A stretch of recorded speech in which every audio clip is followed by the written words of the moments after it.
நிகழும் ஸ்ரீ மங்களகரமான குரோதி ஆண்டு ஆடி மாதம் 16ஆம் தேதி வியாழக்கிழமை அன்று துவாதசி திதியில் மிருகசிரிசம் நட்சத்திரத்தில் வியாகாதம் நாமயோகத்தில் தைத்தூலம் கர்ணத்தினில் மகா பிரதோஷம் கூடிய நன்னாளில் இந்த மகத்தான ஆகஸ்ட் மாதம் பிறக்கிறது. இம்மாத கிரகநிலை என பார்த்தால் ரிஷபராசியில் குரு பகவானும் செவ்வாய் பகவானும், கடகராசியில் சூரிய பகவானும் புதன் பகவானும், சிம்ம ராசியில் சுக்கிர பகவானும், கன்னிராசியில் கேது பகவானும் உள்ளனர். கும்பராசியில் சனி பகவான் வக்ர நிலையில் உள்ளார். மீனராசியில் ராகு பகவான் சஞ்சாரம் செய்கின்றார். இம்மாத கிரக பெயர்ச்சி என எடுத்துக்கொண்டால் ஆகஸ்ட் மாதம் 1ஆம் தேதியே சுக்கிர பகவானின் பெயர்ச்சி சிம்மத்தில் நடைபெறுகிறது. ஆகஸ்ட் 17ஆம் தேதி சூரிய பகவான் சிம்ம ராசிக்கு பெயர்ச்சியாகின்றார். ஆகஸ்ட் மாதம் 26ஆம் தேதி செவ்வாய் பகவான் மிதுன ராசிக்கு பெயர்ச்சியாகின்றார். ஆகஸ்ட் மாதம் 26ஆம் தேதி சுக்கிர பகவான் கன்னி ராசிக்கு பெயர்ச்சியாகின்றார். இம்மாதம் 31ஆம் தேதி புதன் பகவான் சிம்மத்திற்கு பெயர்ச்சியாகின்றார். இந்த கிரகங்களின் சஞ்சாரம் மற்றும் இடப்பெயர்ச்சியால் உங்கள் ராசிக்கு இம்மாதம் என்னென்ன பலன்கள் கிடைக்கப் போகின்றது என்பதனையும், அசுப பலன்கள் ஏற்படுமாயின் ராசிக்காரர்கள் செய்ய வேண்டிய பரிகாரம் என்ன, வழிபட வேண்டிய தெய்வம் யார் என்பதனையும் காண்போம். உங்கள் வாழ்வில் வளமும் நலமும் செல்வ செழிப்பும் பெற்று வாழ்வில் உயரிய நிலையை அடைய எல்லாம் வல்ல எம்பெருமானை வேண்டி விரும்பி கேட்டுக்கொள்கிறேன். கடகராசி அன்பர்களே, இம்மாதம் எதிலும் லாபம் கிடைக்கும். எடுத்த காரியங்கள் வெற்றிகரமாக நடக்கும்.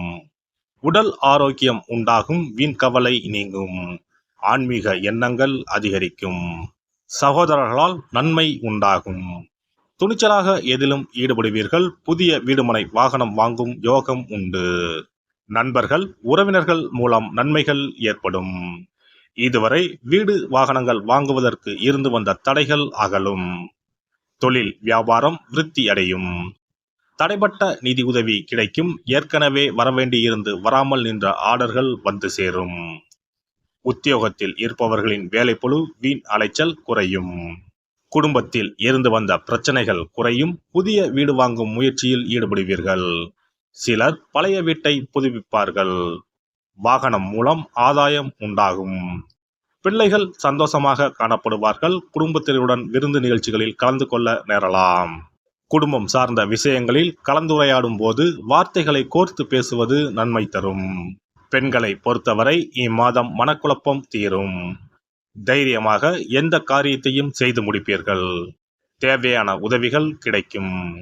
மாணவர்கள் மிக கவனமாக பாடங்களை படித்து கூடுதல் மதிப்பெண் பெற முயற்சி செய்வீர்கள். தேவையான உதவிகள் கிடைக்கும்.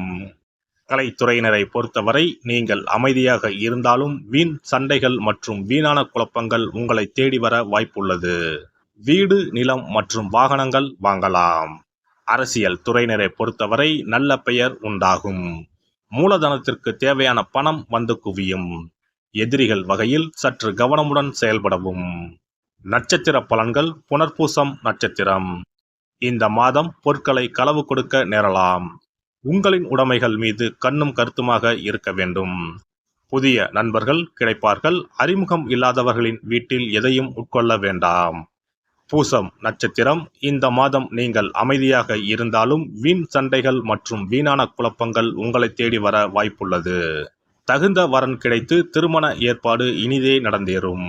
வீடு, நிலம் மற்றும் வாகனங்கள் வாங்கலாம். ஆயுள்யம் நட்சத்திரம்.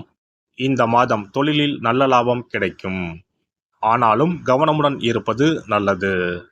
போட்டித் தேர்வுகள் சாதகமாக அமையும். சிலர் கல்வி பயில வெளியூருக்கு செல்ல வேண்டி வரும். திங்கட்கிழமை தோறும் அம்மன் கோவிலுக்கு சென்று தீபம் ஏற்றி வழிபட துன்பங்கள் விலகும். குடும்பத்தில் ஒற்றுமை உண்டாகும். சிறப்பு தொகுப்பு. கண் திருஷ்டிகள் அகன்று தடைப்பட்டு கொண்டிருக்கும் காரியங்கள் நிறைவேற செய்ய வேண்டிய பரிகாரம் என்ன என்பதனை பற்றி காண்போம். வாழ்க்கையில் நல்ல நிலையில் இருந்தவர்கள் கூட திடீரென்று பொருளாதாரம் இழந்து மன கஷ்டங்களுடன் வாழும் நிலை ஏற்படும். இந்த நிலை எதனால் ஏற்பட்டது என்று ஆராய்ந்து பார்த்தால் பெரும்பாலும் அவர்களின் மீதான கண் திருஷ்டிதான் காரணமாக இருக்கும்.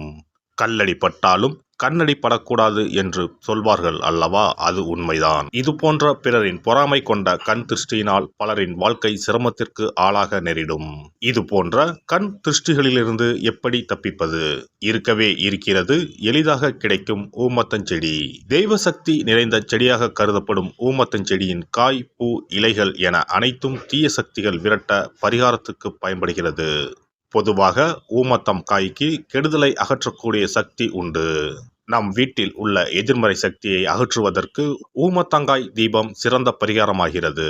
தெய்வீக மகத்துவம் நிறைந்த ஊமத்தங்காய் மற்றும் பூவையும் எடுத்துக்கொள்ளுங்கள். வீட்டுக்கு அருகில் இல்லை என்றால் நாட்டு மருந்து கடைகளில் கிடைக்கும். இந்த 2 பொருட்களையும் மஞ்சள் தண்ணீரை கொண்டு நன்றாக கழுவி விடுங்கள். சிறிது நேரம் அவற்றிலுள்ள ஈரம் போக ஆறவிட்டு பிறகு அவற்றை ஒரு மஞ்சள் துணியில் குலதெய்வத்தை வேண்டி ₹1 நாணயத்தோடு சேர்த்து முடிந்து வீட்டின் நிலைப்படியில் கட்டி தொங்க விடுங்கள். இந்த முடிச்சை வெள்ளிக்கிழமை அல்லது ஞாயிற்றுக்கிழமைகளில் தயார் செய்து வாசல் படியில் கட்டுவது சிறப்பு. தினமும் வீட்டில் தீபம் ஏற்றி காண்பிக்கும் போது இந்த முடிச்சுக்கும் காண்பிக்கவும். இதேபோல் ஊமத்தம் இலைகள் கிடைத்தால் அந்த இலைகளை சுத்தமான மஞ்சள் தண்ணீரில் கழுவிவிட்டு அவற்றை கொண்டு வீட்டில் இருக்கும் விநாயகருக்கு திங்கள் கிழமைகளில் தொடர்ந்து அர்ச்சனை செய்து வர வேண்டும். ஊமத்தம் பூவையும் விநாயகருக்கு சூட்டலாம்.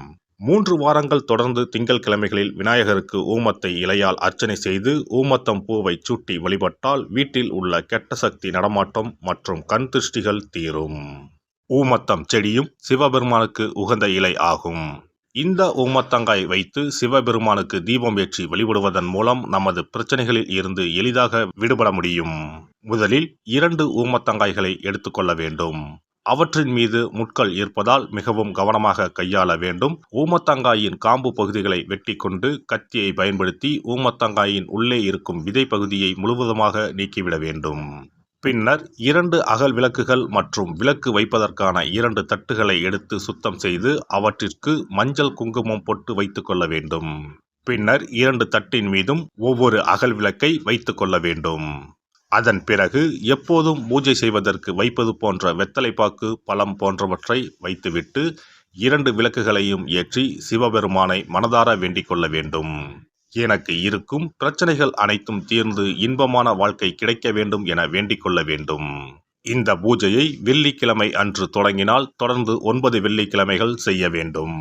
ஊமத்தங்காயின் மீது எவ்வாறு முட்கள் இருக்கிறதோ அதுபோல நமது வாழ்க்கையில் இருக்கும் முட்கள் போன்ற பிரச்சனைகளை அவை தீர்த்து வைக்கின்றன. இந்த பூஜையை நாம் தொடர்ந்து செய்து வருவதால் நம் மீது இருக்கும் கண் திருஷ்டிகள் அகன்றுவிடும். தீராத துயரங்கள் தீர்ந்துவிடும். பணம், நகை நம்மிடம் பெருகி வரும். சிலருக்கு கையில் சுத்தமாக பணம் இருக்காது. வறுமை தாண்டவமாடும். கடன் தொல்லையால் கஷ்டப்படுவார்கள். பண பிரச்சனையில் சிக்கி கொண்டிருப்பவர்கள் இந்த தீபத்தை ஏற்றினால் 3 வாரங்களில் நல்ல பலனை பெற முடியும். தொழிலில் நல்ல முன்னேற்றம் இருக்கும். கடன் பிரச்சனைகள் தீரும். உறவினர்களிடையே பகைமை இருந்தால் அவையும் மறைந்துவிடும். நோய்வாய் உள்ளவர்கள் இந்த தீபத்தை ஏற்றுவதன் மூலம் நல்ல பலனை பெற முடியும். பொதுவாகவே எந்த பரிகாரம் என்றாலும் அதை முழு நம்பிக்கையுடன் செய்தால் மட்டுமே முழு பலன் கிடைக்கும் என்பதை நினைவில் கொள்ளுங்கள். எல்லாம் வல்ல இறையருளால் நீங்களும் உங்கள் அன்பு குடும்பமும் உடல் நலம், நீலாயுள், நிறை செல்வம், உயர் புகழ், மெய்ஞானம் ஓங்கி வாழ்க வளமுடன். இந்த வீடியோ பதிவு உங்களுக்கு பிடித்திருந்தால் லைக் பண்ணுங்க, கமெண்ட் பண்ணுங்க, ஷேர் பண்ணுங்க. மறக்காம சப்ஸ்கிரைப் பண்ணுங்க. பக்கத்துல இருக்கிற பெல் பட்டனை கிளிக் பண்ணுங்க. நன்றி, வணக்கம். ஓம் நமச்சிவாய. சிவாய நம.